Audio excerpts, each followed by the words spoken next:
Good morning, folks. We probably didn't need Yale to tell us this about most people, but it's not about what they know, it's about what those around them tell them. Hashtag think for yourself, people. Every time I talk about Syria, I'm called a New World Order agent, but damn, folks, these aren't fake dead kids.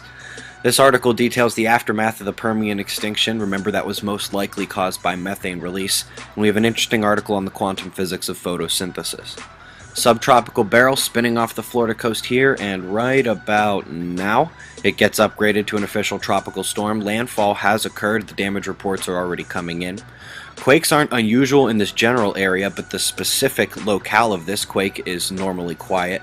We had a 6.4 in Argentina this morning, which the USGS actually claims is a 6.7, and it was one of those global ringers pulling up lists. You will see almost every seismogram register it. Cosmic rays are slightly elevated this morning, even without a gamma ray burst or waning particle flux. This here is a great learning opportunity for those who use the terms solar flare and CME interchangeably. The flare is the X-ray radiation and the CME is the ejected particles. You might remember a few weeks back we had multiple M flares without a single CME. It can happen with X flares too.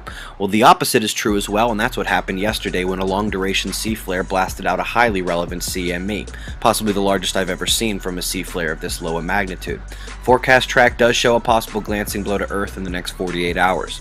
Having a look at the active regions that pop that off, although they look complex, look how nicely divided the red and blue areas are now. No gamma or delta class here, simple beta.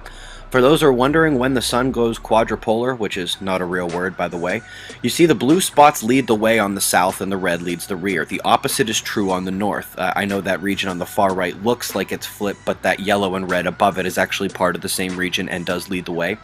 When the sun's poles do eventually flip, this pattern will degrade severely, but we are still waiting. Mercury swung in and then swung back out again. When the sun goes down tonight, and I'll quickly turn off the atmosphere so you remember what's near the sun, a beautiful sight can be seen at twilight as the moon dances with Mars in the evening sky. Just a few days later, as we close out May, the moon is near Saturn.